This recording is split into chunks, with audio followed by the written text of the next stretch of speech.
Que la paix, la lumière et la présence d'Allah soient avec vous, chers frères et sœurs en islam. Qu'Allah remplisse vos maisons de sakina, vos cœurs de certitude, et vos vies de baraka, visibles et invisibles. Il existe des moments dans la vie où l'on fait tout correctement, mais où l'on ressent malgré tout un blocage, une lourdeur, une impression que la baraka se retire lentement, sans bruit. As-tu déjà ressenti que ton âme cherche quelque chose de plus profond que l'argent lui-même? As-tu déjà donné, partagé, aidé, mais sans voir de changement dans ta situation? Pourquoi certaines maisons semblent pleines de lumière alors que d'autres deviennent froides, même dans l'abondance? Dans cette vidéo, tu vas découvrir ce que l'islam authentique enseigne réellement sur ce que l'on ne doit jamais sortir de sa maison, non pas par superstition, mais pour préserver la baraka, la richesse licite et la protection d'Allah. Dr Zakir Naik rappelle clairement que la richesse ne vient ni des objets, ni des secrets cachés, mais de ce que nous préservons spirituellement chez nous. Allah dit dans le Coran, « Si les habitants des cités avaient cru et craint Allah, nous leur aurions accordé des bénédictions du ciel et de la terre. » Sourate Al-Araf 7, 96. Abonne-toi à Islam, connecte, like, commente et partage cette vidéo afin que cette lumière atteigne d'autres cœurs. Cette vidéo n'est pas un hasard. Elle est une lumière envoyée par Allah pour toi. C'est une mission divine. 1. Ne jamais faire sortir la prière et le rappel d'Allah de ta maison. La première chose que tu ne dois jamais laisser disparaître de ta maison, si tu veux préserver la baraka et attirer une richesse bénie, c'est la prière et le rappel d'Allah. Dès les premières secondes, il faut comprendre une vérité essentielle. Une maison n'est pas vivante par ses murs, ses meubles ou son argent, mais par la présence d'Allah qui y est honorée. Même la maison la plus luxueuse devient lourde et étouffante lorsque la salah disparaît, alors qu'une maison modeste peut être remplie de lumière quand le nom d'Allah y est prononcé régulièrement. Le prophète, que la paix et le salut d'Allah soient guinois sur lui, a exprimé cette réalité avec une image frappante lorsqu'il a dit « La différence entre une maison où l'on évoque Allah et une maison où on ne l'évoque pas est comme celle entre le vivant et le mort. » Muslim. Ce hadith n'est pas symbolique seulement, il est profondément réel. Une maison sans prière était spirituellement morte, même si la vie matérielle semble y circuler. On peut y manger, y dormir, y parler, mais les cœurs s'y dessèchent lentement sans s'en rendre compte. Humainement, beaucoup de personnes témoignent de la même expérience. Lorsque la prière est négligée dans le foyer, les tensions apparaissent plus vite, la patience diminue, les disputes deviennent fréquentes et la paix intérieure disparaît. Ce n'est pas un hasard. La salah est ce qui discipline l'âme, apaise le cœur et rappelle à chacun sa place devant Allah. Quand cette connexion est rompue, chacun agit selon son ego, et l'ego ne construit jamais une maison paisible. D'un point de vue éducatif, Dr Zakir Naik insiste clairement sur un principe fondamental de l'islam. La baraka n'est pas liée à la quantité d'argent, mais à l'obéissance à Allah. Beaucoup cherchent la richesse en travaillant plus, en calculant plus, en accumulant plus, mais oublient que la vraie bénédiction descend quand Allah est satisfait. Une maison où la prière est établie attire une richesse différente. Une richesse qui suffit, qui protège et qui ne détruit pas les relations. Le rappel d'Allah, le dhikr, joue aussi un rôle essentiel. Dire Bismillah en entrant chez soi, réciter quelques versets du Coran, évoquer Allah le matin et le soir, tout cela transforme l'atmosphère du foyer. Le prophète, que la paix et le salut d'Allah soient sur lui, a enseigné que lorsque le nom d'Allah est mentionné dans une maison, Shaitan ne peut ni y entrer, ni y trouver de place. Spirituellement, cela signifie que la maison est protégée, même si ses habitants ne s'en rendent pas toujours compte. Symboliquement, une maison sans prière est comme une lampe éteinte au milieu de la nuit. Elle est là, mais elle ne guide plus. Elle existe, mais elle n'éclaire plus. À l'inverse, Une maison où l'on prie, même avec peu de moyens, ressemble à une lumière discrète mais constante qui éclaire les pas de ceux qui y vivent. Cette lumière n'éblouit pas, mais elle rassure, elle oriente et elle apaise. Allah dit dans le Coran: « Et ordonne à ta famille la prière, et fais preuve de persévérance à son égard. Nous ne te demandons pas de subsistance, c'est nous qui te nourrissons. » Sourate Taha 20, 132. Ce verset est clair, la prière passe avant la recherche de la subsistance, car c'est Allah lui-même qui garantit la provision. Quand la salah reste au cœur de la maison, la richesse peut entrer sans détruire, sans corrompre et sans enlever la paix. 2. Ne jamais donner ce qui est lié à l'injustice ou au haram. L'islam est catégorique et sans ambiguïté. Ce qui est acquis par l'injustice ou par le haram ne porte aucune baraka, même si cela est ensuite donné en aumône. Dès les premières secondes, cette vérité doit toucher le cœur, car beaucoup se trompent en pensant qu'ils peuvent corriger une source corrompue par un geste extérieur.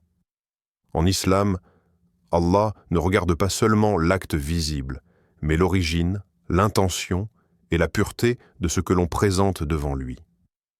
Le prophète, que la paix et le salut d'Allah soient sur lui, a posé un principe fondamental lorsqu'il a dit « Allah est pur et n'accepte que ce qui est pur. » Muslim. Ce hadith ferme toute porte aux illusions. On ne peut pas espérer attirer la richesse bénie d'Allah en donnant ce qui provient du mensonge, de l'oppression, de la tricherie ou de l'illicite. Même si l'acte ressemble extérieurement à une sadaqa, il reste vide de baraka, car Allah ne purifie pas ce qui est fondamentalement impur. Beaucoup de personnes pensent, parfois sincèrement, qu'en se débarrassant d'objets ou d'argent douteux, elles vont attirer la prospérité ou éloigner le mal. Mais Dr Zakir Naik rappelle avec clarté que le problème n'est jamais l'objet en lui-même, mais la source. Si la source est corrompue, aucun geste extérieur ne peut la transformer en bénédiction.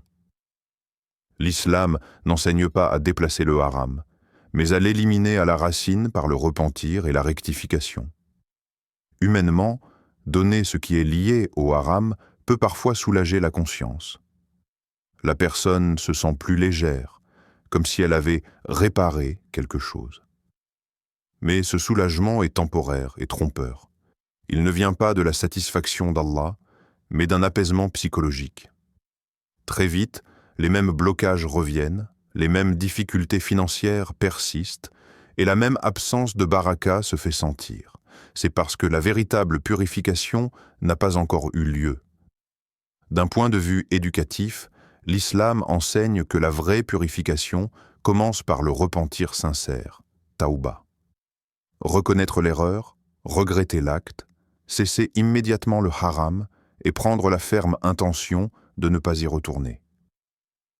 C'est seulement après cela que la richesse peut redevenir saine et que la sadaqa retrouve son sens. Dr Zakir Naik insiste souvent sur le fait qu'Allah est infiniment miséricordieux, mais qu'il n'accepte pas que l'on joue avec ses limites. Allah dit dans le Coran: « Ô messager, mangez de ce qui est pur et accomplissez de bonnes œuvres. » Sourate Al-Mu'minun 23, 51.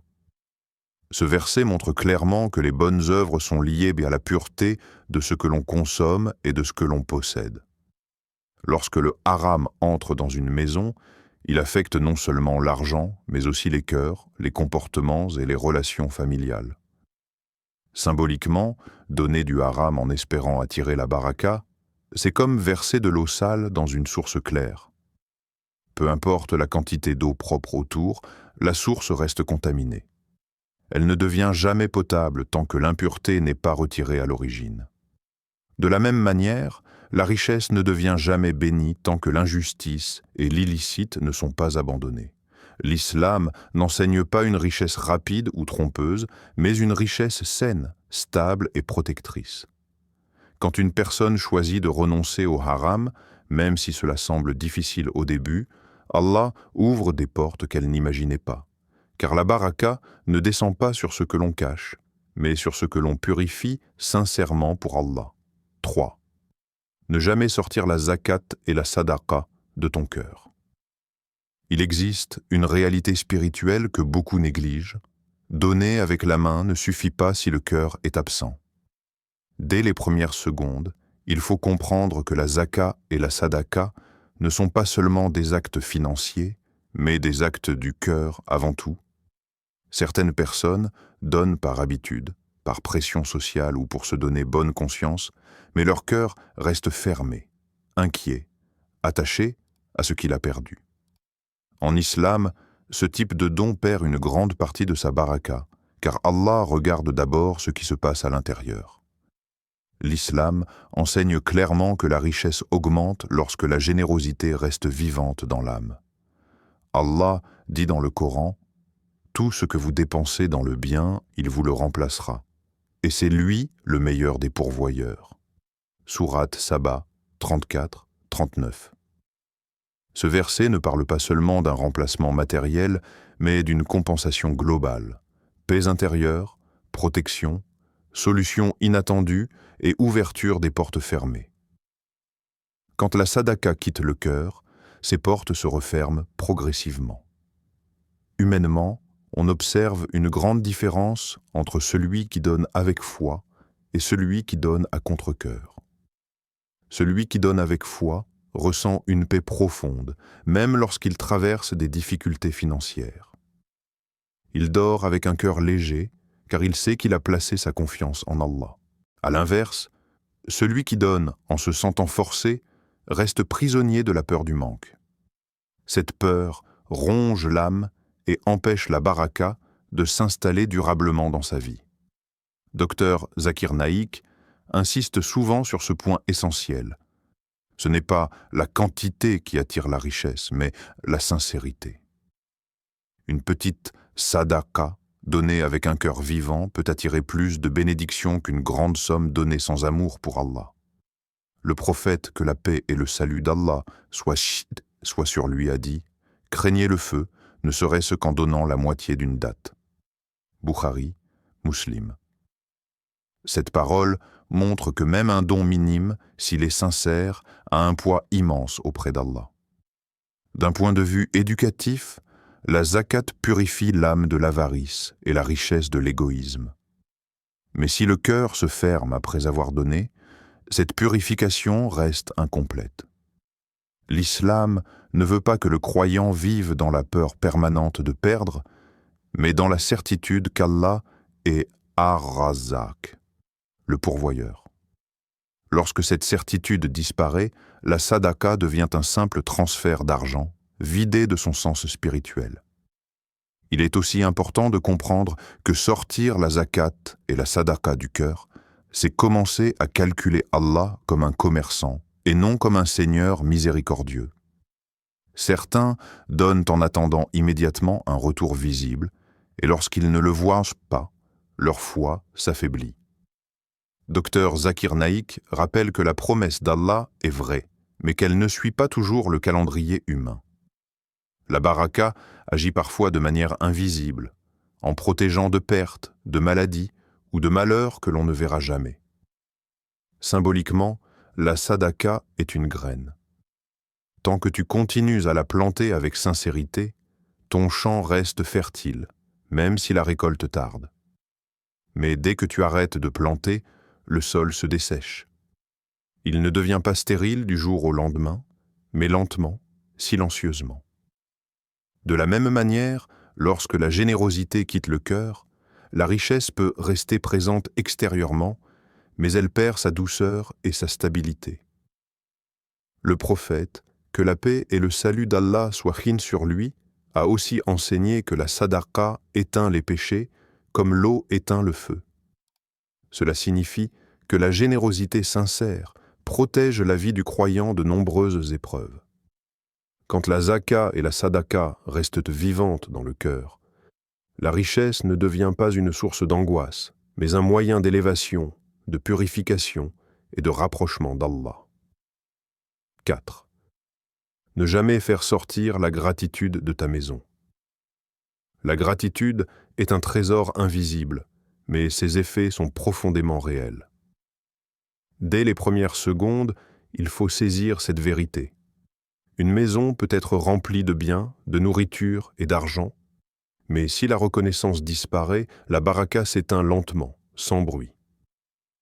À l'inverse, une maison simple, où l'on remercie Allah régulièrement, devient un lieu de paix, de suffisance et de lumière intérieure.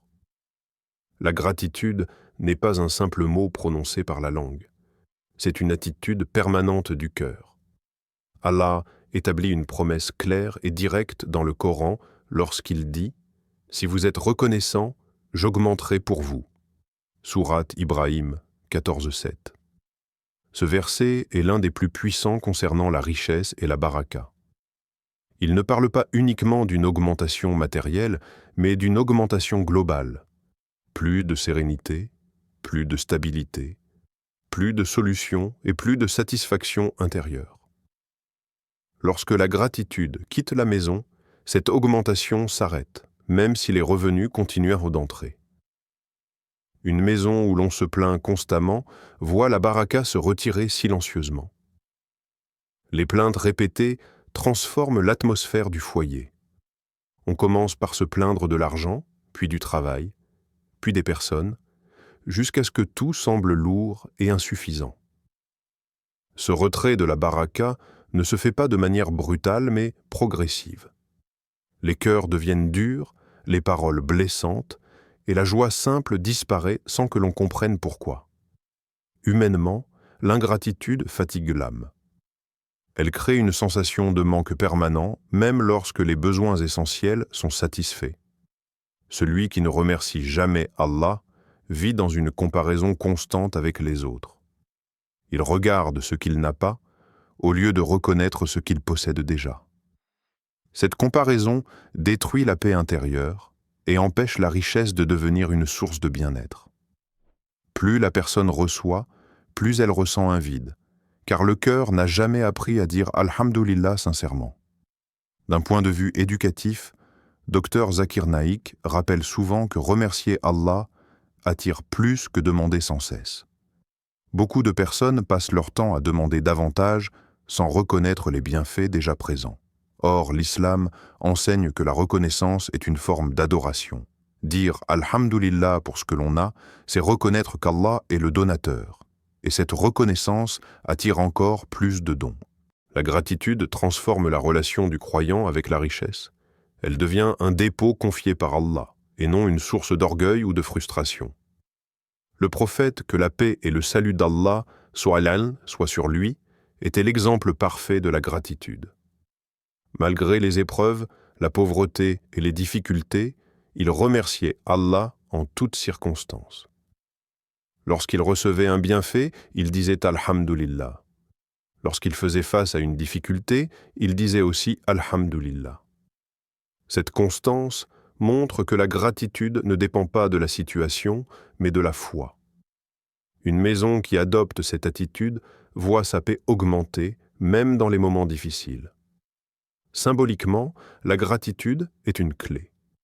Sans elle, même une porte ouverte reste inutilisable.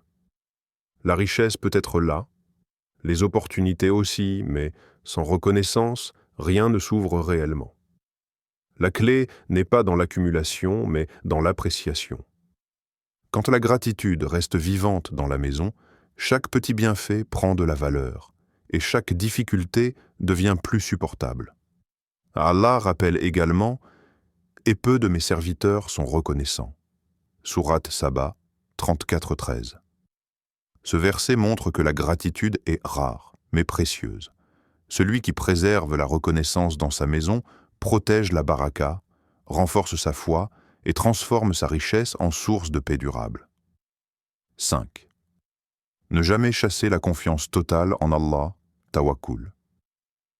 La dernière chose que tu ne dois jamais faire sortir de ta maison, si tu veux préserver la richesse et la baraka, c'est la confiance totale en Allah, le tawakkul.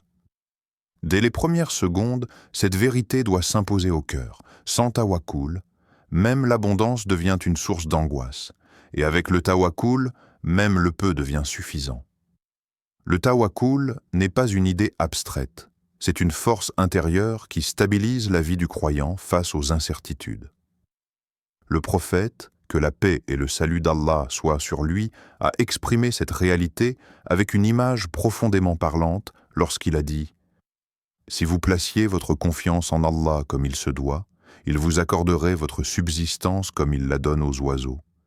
Ils partent le matin le ventre vide et reviennent le soir rassasiés. » Tirmidhi. Ce hadith montre que le tawakkul n'est pas l'inaction, mais l'équilibre parfait entre l'effort et la confiance. Les oiseaux sortent, cherchent, mais leur cœur n'est pas rempli d'angoisse. Ils savent instinctivement que leur subsistance vient d'Allah. Humainement, lorsque la confiance en Allah disparaît, la peur de manquer prend le contrôle. Cette peur pousse souvent à des choix désespérés, accepter l'injustice, entrer dans le haram, trahir ses valeurs ou vivre dans une anxiété constante. Même lorsque l'argent est présent, le cœur reste inquiet. L'absence de tawakkul transforme la richesse en fardeau, car la personne vit dans la crainte permanente de perdre ce qu'elle possède. Dr Zakir Naik enseigne avec clarté que la richesse véritable vient lorsque le cœur est attaché à Allah, et non aux causes matérielles. Les causes sont nécessaires, mais elles ne sont jamais la source réelle. Celui qui croit que son travail, son commerce ou son salaire sont les véritables garants de sa subsistance oublie que ces causes peuvent disparaître du jour au lendemain. En revanche, celui qui s'attache à Allah trouve une stabilité intérieure que rien ne peut lui enlever.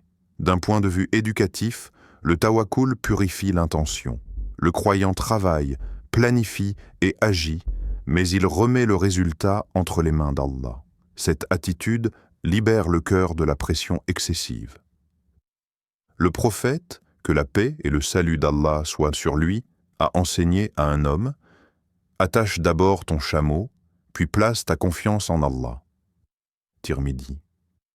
Ce hadith montre que le tawakkul n'exclut pas l'effort, mais qu'il l'encadre par la foi et la sérénité. Dans une maison où le tawakkul est présent, l'atmosphère change. Les décisions sont prises avec calme, les épreuves sont affrontées avec patience, et les réussites sont accueillies avec humilité. Même lorsque les ressources semblent limitées, la maison ne devient pas un lieu de panique. Les habitants savent qu'Allah est Al-Razzaq, le pourvoyeur, et que ce qu'il a décrété arrivera au moment le plus juste. Symboliquement, le tawakkul est comme une ancre. Sans elle, le navire de ta vie dérive au gré des peurs, des rumeurs et des circonstances. Avec elle, même au milieu des tempêtes, le navire reste stable. L'ancre n'empêche pas les vagues, mais elle empêche la perte de direction. De la même manière, le tawakkul n'élimine pas les difficultés, mais il empêche le cœur de sombrer. Allah dit dans le Coran « Et quiconque place sa confiance en Allah, il lui suffit. » Sourate At-Talaq 65.3. Ce verset est une promesse absolue. Il ne dit pas qu'Allah donnera toujours plus, mais qu'il suffira. Et lorsqu'Allah suffit, la richesse prend un autre sens. Elle devient un moyen, non une obsession. Une maison où le tawakkul demeure est une maison protégée, apaisée et guidée, même lorsque le chemin semble incertain. Frères et sœurs, la richesse en islam n'est pas un mystère caché, ni un objet secret. Elle est une lumière qui reste dans les maisons où Allah est honoré. Aujourd'hui, nous avons compris que ce qu'il ne faut jamais faire sortir de chez soi, ce sont la prière, la pureté, la gratitude, la générosité sincère et la confiance absolue en Allah. Quand ces piliers restent vivants, la baraka s'installe naturellement. La vraie pauvreté n'est pas le manque d'argent, mais l'absence d'Allah dans le cœur. Et la vraie richesse, même dans la simplicité, est une âme apaisée. Dr Zakir Naik nous rappelle que l'islam ne promet pas la richesse magique, mais la bénédiction réelle, celle qui suffit, protège et élève. Abonne-toi à Islam Connect, partage cette vidéo autour de toi et sois une cause de lumière pour ta famille et ta communauté. Chaque partage est une sadaqa, Chaque écoute sincère est une adoration. Merci d'avoir ouvert ton cœur à cette parole. Qu'Allah t'accorde une subsistance halal, une maison pleine de paix et une foi inébranlable. Allah dit « Quiconque place sa confiance en Allah, il lui suffit. » Sourate At-Talaq 65, 3. Qu'Allah fasse de nos maisons des jardins de baraka. Amin.